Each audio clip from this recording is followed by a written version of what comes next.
vida está cambiando siempre. Diariamente hay algo distinto y de vez en cuando decimos, ¿por qué no podemos nivelar un poco todo esto para no tener esta presión por acá ni otra por allá? Y cuando pensamos que ya la nivelamos, ¿qué sucede? Algo nuevo surge en nuestra vida. Es que vivimos en tiempos conflictivos, pues, por ejemplo, de pronto los precios de todo se han disparado hasta las nubes. Muchos ya no tienen trabajo. Miles han sufrido pérdida de sus casas y también se habla de racionar alimentos. Pensamos que todo esto es esencial para subsistir, donde vivimos, que comemos, y al pensar en que hay que racionar alimentos, si parece haber abundancia por donde quiera, perder el trabajo, el medio por el cual podemos suplir todo esto, ¿qué es lo que está ocurriendo? Permítame decirle que todo seguirá cambiando. La vida no se sentará al grado que digamos, por fin ya todo está en su lugar. Pero no es así. Y se debe a que el mundo entero en que vivimos está bajo el maligno. Y por ejemplo, los líderes de este mundo de nuestro país hacen caso omiso a Dios, repudian las leyes y preceptos de Dios e intentan gobernar los países y a esta nación basándose en razonamientos humanos que ofrezcan pensamientos, ideas y filosofías. Pero en su palabra Dios nos ha dado instrucciones claras para vivir sabiamente. Y la realidad es que todo en la vida cambia constantemente. Por ejemplo, puedo recordar que nací en 1932 y que fue durante la Gran Depresión, la crisis financiera. Casi al terminar comenzó la Segunda Guerra Mundial. Fueron años peores. Poco después vinieron la Guerra Fría de Corea, de Vietnam y otras. He vivido en tiempo de guerra tras guerra, por lo que a mí respecta no hay paz ni jamás la ha habido. Siempre ha habido problemas y dificultades. Y se debe a que vivimos en un mundo en decadencia y a que los líderes de las naciones se rehúsan a reconocer a este libro como guía para gobernar y para vivir. Así que,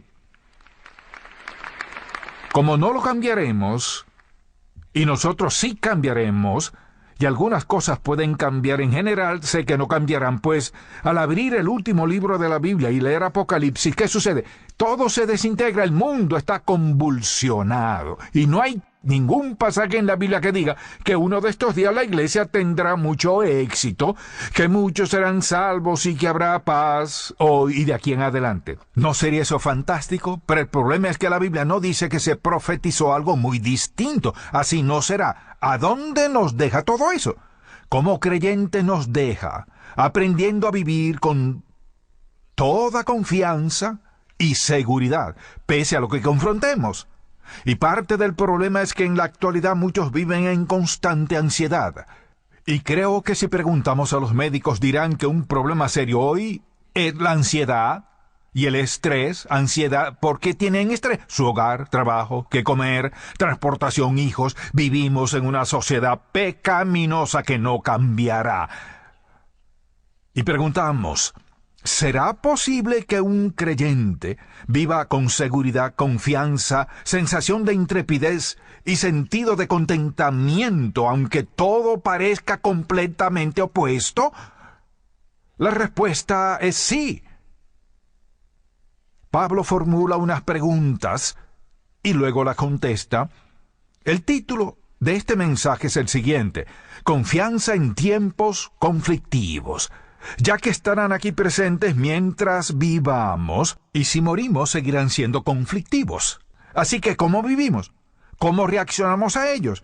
Quiero darle, no mi opinión, sino 4 verdades sencillas de la Biblia, 4 verdades bíblicas, verdades básicas, por la que es posible poder decir, sin temor a equivocarnos, que si seguimos los 4 principios básicos, viviremos confiadamente, pase lo que pase.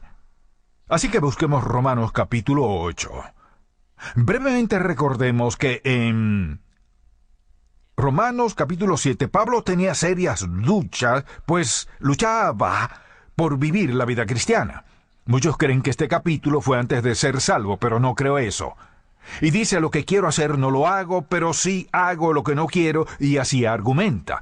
Por fin, en el capítulo 8, habla de su asombrosa victoria, y quiero hacer lo siguiente. Para tener suficiente tiempo y explicarlo, no leeré los versículos 28 al 39, sino que cada punto del mensaje abarcará una sección del capítulo, y por eso quisiera que al terminar usted concluya que no ha escuchado mi opinión, pues lo importante para tener confianza en estos tiempos como estos es lo que algunos digan, eso es su opinión, pero no le doy mi opinión, yo diré exactamente lo que Dios dice. Y lo interpretaré sencillamente y creo que todos estarán de acuerdo con la interpretación. Quisiera que veamos que como creyentes nosotros debemos vivir en un nivel superior. Pues es nuestro privilegio, aunque sea imposible para la persona que esté sin Cristo. Pues si no tiene al Señor Jesucristo en su vida, y aun si, por ejemplo, no cree en nada, sino que es atea, o cuando menos así lo confiesa, agnóstica o de otra religión, lo que sea, no conoce al Dios de la Biblia, ni al Señor Jesucristo, su Hijo, el único Salvador, no lo conoce. Así que, sin saber que debe confiar solo en lo que puede hacer, confiar en sí mismo. Ambos sabemos que hay situaciones en las que no sirve de nada confiar en nosotros mismos. Y preguntamos, ¿cómo confrontar tiempos conflictivos y enseñar a nuestros hijos a tener esta confianza pese a lo que suceda? Así que, principiemos con el número 1. Cada punto estará en la pantalla desde el primero y quiero que veamos esto. La verdad que Dios controla las circunstancias es número 1, base de nuestra confianza. Podemos tener confianza en tiempos adversos. Quisiera que veamos el versículo 28, pues ahí principiaremos. Dice lo siguiente: y sabemos que a los que aman a Dios, todas las cosas les ayudan a bien, esto es, a los que conforme a su propósito son llamados.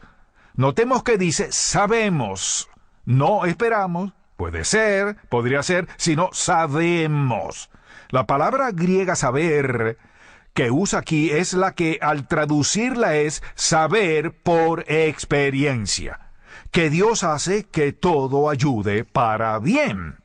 Algunos dicen, yo creo que la Biblia enseña que todo ayuda para bien. No es así, pues no lo dice, sino que Dios hace que todo ayude para bien a los que aman a Dios, los que conforme a su propósito son llamados.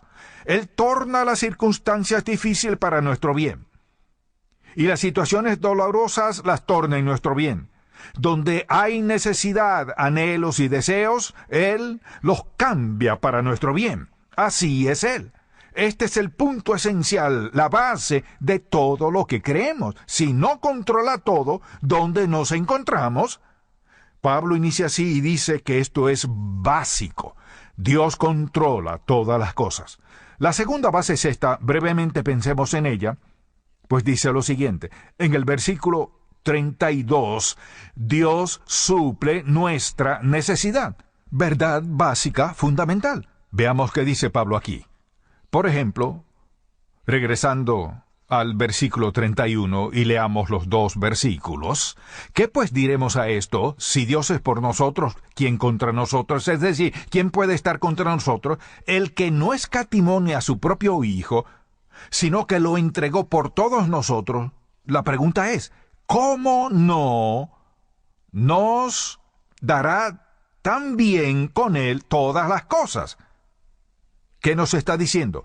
Que su voluntad tiene un propósito para nosotros. Mire, es admirable que nuestro Dios omnisciente conoce ya todo lo que necesitamos, sabe lo que creemos que necesitamos y nuestra realidad, sabe lo que deseamos y nuestras necesidades y distingue entre las dos. Si nuestra vida cristiana es prolongada, no nos será difícil pedir. Suple lo necesario, no forzosamente lo que quiero.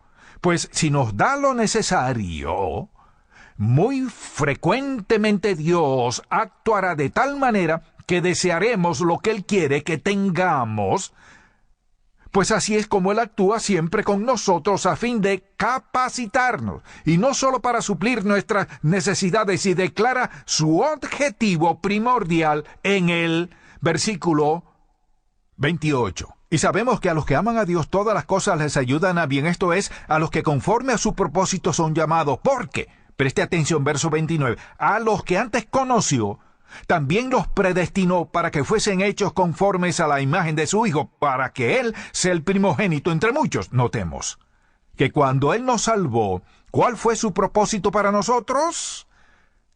Su objetivo básico fue que seamos hechos conformes a la imagen de su Hijo. Por consiguiente, ¿qué es lo que Él hará? Al momento de ser salvos, procederá a actuar en su vida y la mía con el fin de programar, diseñar, de bosquejar y dirigirnos a cada paso para que, de esa manera, cada una de nuestras circunstancias, Él las use para conformarnos a la imagen de su Hijo. Esto incluye cosas buenas, agradables, felices, generosas, pero también pruebas, dificultades, angustias, pérdidas, todo eso está incluido. ¿Por qué? Porque su meta es que como nos predestinó, lo predeterminó para que fuésemos salvos y que al serlo procedería a actuar en nosotros para conformarnos a la imagen de su Hijo. Muchos creyentes creen que la meta de Dios y también la suya es que Él les dé todo lo que necesiten para darles felicidad, contentamiento, seguridad y cosas semejantes. Y nada de eso se encuentra en la Biblia. Pero si alguien dice, si usted me envía esto, Dios hará algo especial por usted. Eso es palabra de hombre, no de Dios. Dice que Dios nos predestinó, escuche, no que nos predestinó para tener lo que queramos, sino para que fuéramos conformados a la imagen de su Hijo, y en el proceso Él suplirá cualquier necesidad. No solo eso, dice, deleítate a sí mismo en Jehová y Él te concederá las peticiones de tu corazón. Dios se deleita en bendecir a sus hijos. Pero si no confiamos en Él, ni Dios controla todo, si no creemos que Dios controle todo, ni confiamos en Él, ¿qué sucede? Que muchas personas se ocupen en atacarse y humillarse unas a otras, o se presten a mentir, estafar, robar y muchas otras cosas, a hacer lo que se les antoje y lo que crean necesario para suplir sus necesidades. Los creyentes no son así. Pero si acaso un inconverso me escucha, quien quiera que sea, que se dirá, yo no creo nada de eso, y le preguntaré, ¿en qué encuentra paz, gozo, satisfacción, seguridad y confianza? Mientras tenga lo necesario, estoy contento. Si se le viene el mundo encima y le falta la salud, ¿qué hará al enfrentarse a la muerte? Hablemos de realidades, que significa que Dios es quien controla absolutamente todo, y nosotros los creyentes vivimos en un nivel superior. No dije que esto nos hace mejores, es un nivel o plano superior, porque confiamos en el que controla todo y también que Él suplirá cada una de nuestras necesidades. Y ahora notemos el tercer punto, la tercera sensación de seguridad es esta verdad: Dios está con nosotros. Dios controla todo, suple nuestras necesidades y está con nosotros. Veamos brevemente el versículo 35 y regresaremos a alguno de estos. Veamos el 35. Dice, ¿quién nos separará del amor de Cristo? ¿Tribulación, o angustia, o persecución, o hambre, o desnudez, o peligro, o espada? ¿Cómo está escrito? Por causa de ti somos muertos todo el tiempo, somos contados como ovejas de matadero. Antes en todas estas cosas somos más que vencedores por medio de aquel que nos ama, por lo cual estoy seguro de que ni la muerte, ni la vida, ni ángeles, ni principados, ni potestades, ni lo presente, ni lo porvenir, ni lo alto, ni lo profundo, ni ninguna otra cosa, ¿qué podríamos añadir a eso? ¡Nada! Nos podrá separar del amor de Dios que es en Cristo Jesús, Señor nuestro. Y ahora, el problema es este. Una creencia básica para tener confianza en tiempos cruciales es que Dios está aquí. ¿Cuántos repiten, Jehová es mi pastor, nada me faltará? Y la frase importante dice, estás conmigo, está con nosotros. Y a menudo operan basados en sentimientos. y declaran: he orado por esta situación y no siento que Dios esté en ninguna parte, no me escucha. Si así fuera, lo sentiría yo. Preste atención. Si no siente su presencia, eso nada tiene que ver con que esté presente o no. Mire qué pasa. Cuando creímos en Cristo como nuestro Salvador, lo que sucedió fue que Él perdonó nuestros pecados. Lo que hizo fue cerrar la brecha entre nosotros y el Todopoderoso.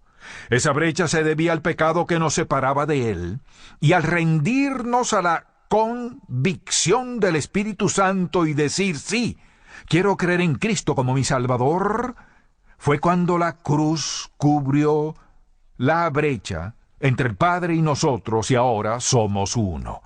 No solo hizo eso, sino que envió al Espíritu Santo, y en Efesios 4 dice que fuimos sellados. O sea, al creer en Cristo como nuestro Salvador, nos selló como hijos de Dios. ¿Por cuánto tiempo? Hasta el día de la redención, hasta que nos llame a su presencia. Somos hijos y...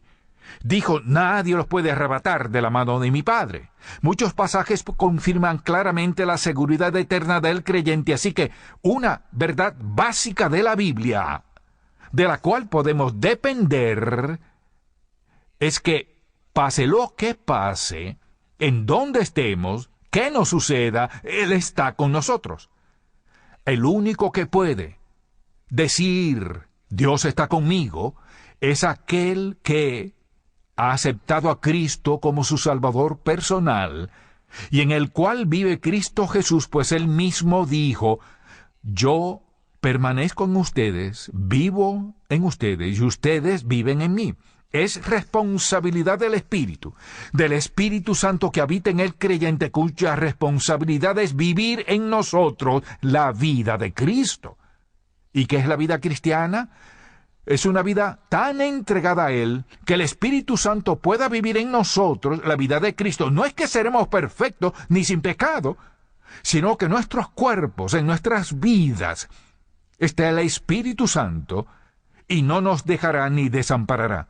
Es Padre amoroso, recuerde, basándonos en la verdad que está en control de todo y que Él suple nuestras necesidades y las otras verdades básicas. Escuche, en esa base, en cada una de ellas, hemos visto, escuche, que Él nos ama, nos da lo necesario.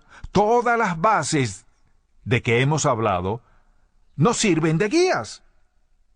Y una es que está con nosotros. Y la cuarta, veamos que Pablo dice de la verdad que Dios nos ama con amor eterno. En el capítulo 8, notemos dos cosas primordiales. Una de ellas es que el versículo 35 pregunta: ¿quién nos separará del amor de Cristo? Y otras preguntas más. Y el versículo 37, antes en todas estas cosas somos más que vencedores por medio de aquel que nos amó. Y el último versículo, ni lo alto, ni lo profundo, ni ninguna otra cosa creada nos podrá separar del amor de Dios que es en Cristo Jesús, Señor nuestro. Y pensemos en esto por un momento. Dios nos ama con amor eterno. ¿Cuánto tiempo dura? ¿Hasta volver a pecar? No, es amor eterno. Y mire, si hemos creído en Cristo como nuestro Salvador, somos receptores del amor eterno, perdurable, indefinible, indispensable, insondable del Dios Todopoderoso que no cambia, suceda lo que suceda.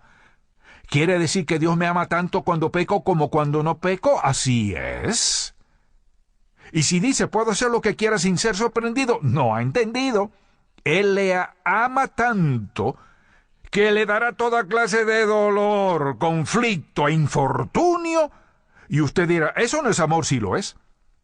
Lo es, pues, lo que Él está haciendo, captar nuestra atención y recordarnos que si seguimos así nos destruiremos. Así que Él es el Dios de amor absoluto, pues como vimos en las tres posiciones, Él mencionó el amor. Quisiera regresar y mostrar qué admirable es esto. Pues cada uno de estos versículos es una expresión del amor de Dios. Versículo 28. A los que aman a Dios todas las cosas les ayudan a bien. Eso es parte de su amor. Versículo 29. A los que antes conoció también los predestinó para ser conformes a sus hijos. Es amor de su parte. Versículo 30. Predestinó, llamó, justificó, glorificó. Actos de amor. ¿Qué pues diremos? Si Dios es por nosotros, ¿quién contra nosotros? ¿Quién se nos opondrá con éxito? Eso es amor. No escatimó ni a su propio Hijo, sino que los entregó por todos nosotros. Eso es amor. Versículo 33. ¿Quién acusará a los escogidos de Dios? Dios es el que justifica. Eso es amor. ¿Quién es el que condenará? Cristo es el que murió. El que también resucitó. El que además está a la diestra de Dios. Todo eso es amor. ¿Quién nos separará del amor de Cristo? Dice que nada. Eso es amor. Y una larga lista. En todas estas cosas somos más que vencedores. Es amor. ¿Sabe qué es eso? Que pese a todo lo que confrontemos, escuche bien, saldremos con muchas cosas positivas más de con las que entramos. Mire, Dios tiene un propósito especial para nuestras vidas. Todos tenemos un propósito. No es el mismo para todos, pero es seguro que su propósito es bueno. Es muy bueno. Siempre es bueno. Quienes han sufrido más en esta tierra son los más desconocidos. No es posible juzgar solo por lo que vemos. Hay personas piadosas que el mundo jamás conocerá, que han luchado en oración, han vivido un infierno y han sido sostenidas. Por ejemplo, hace unas semanas tuvimos huéspedes con dos mujeres chinas bastante jóvenes. Llegaron diciendo cómo las ha bendecido el Señor, cómo fueron salvas y demás. Me hablaron de su padre, que está en China, y que, estando ahí, cuando él fue arrestado por ser cristiano, pues asistía a la iglesia y era muy activo, y le dijeron, si usted niega a Cristo Jesús, saldrá libre. Pero si dice que cree en el Señor Jesucristo, irá a la cárcel. Y él dijo, creo en el Señor Jesucristo. Y por 20 largos años permaneció en una cárcel china. Ahí no había televisión, ni buena comida, ni comodidad. Estuvo en la cárcel china, como en cualquier otra en el mundo. 20 años por decir que yo creo en Jesucristo. Y cuando al fin lo dejaron libre, las hubiera oído, nos pusimos a llorar.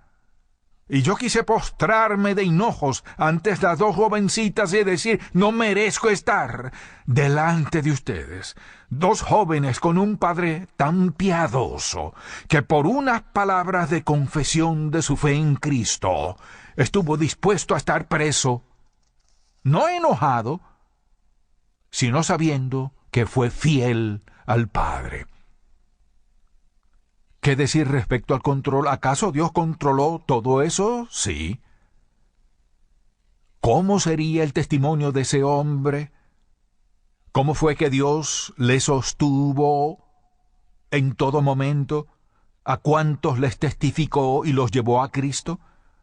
Nosotros solo vemos lo superficial. Dios sabe que hay algo en lo más profundo. Quizá nosotros creamos que nunca tendremos oportunidad de predicar ni testificar a nadie. Dios sabe lo que ocurre en nuestras vidas. Y le diré, las actuaciones en público son nada, sino lo que somos, lo que Dios haga en nosotros. Y al pensar en que un hombre estuvo preso durante 20 años, Dios controló, sí, suplió su necesidad, sí, lo cuidó, sí, y lo amó, sí. Nosotros diríamos, ¿podrá amarme y dejarme en la cárcel por 20 años? ¿Cómo tiene un propósito divino para todo eso? Y ese hombre creyó en la Biblia y supo que iba a ir a la cárcel. Si decía eso y dijo, yo creo en Jesucristo, es el Hijo de Dios, Señor y amo de mi vida. ¿Dios cumplió su palabra? ¡Sí! La base para nuestra propia vida, con confianza, se basa en estas 4 cosas. Repítanmelas. Primera, Él controla todo. Segunda, todo nos suple. Tercera, Él está con nosotros. Cuarta, nos ama eternamente. ¿Por qué preocuparnos? Y Pablo dijo, en todas estas cosas somos más que vencedores, pase lo que pase. Amén. Quizás haya estado escuchando o viendo y dirá, he oído todo esto, pero no estoy seguro que lo creo. Dígame, ¿qué es lo que usted cree que pueda compararse a la oferta inigualable de perdón y vida eterna? Quisiera desafiarle a pedir que Dios le hable al corazón acerca de su vida y que sea honesto en cuanto a aquello en que confía, y si es en cosas, puede perderlas. Si es en lo que puede lograr en la vida, eso puede cambiar. ¿En qué confiará usted al morir si ha rechazado a Cristo en su vida? Quisiera pedirle que considere confesar sus pecados a Cristo y pedirle que perdone todos ellos por lo que Él hizo en la cruz, no por sus buenas obras. Entréguele su vida y vea la admirable obra de Dios en usted. Quiera Él que así sea. Padre, te damos gracias por poder confiar en ti, que tu palabra es eterna e inmutable. Te suplico que tu Espíritu tome este mensaje y lo imprima en muchos corazones que atraviesan por momentos difíciles y adversos en la vida. Que estas 4 verdades básicas e inalterables que están apoyadas en tu omnisciencia, pues todo lo sabes, en tu omnipotencia, pues tienes todo poder, en tu omnipresencia, pues siempre estás con nosotros. Y te damos gracias en nombre de Cristo. Amén.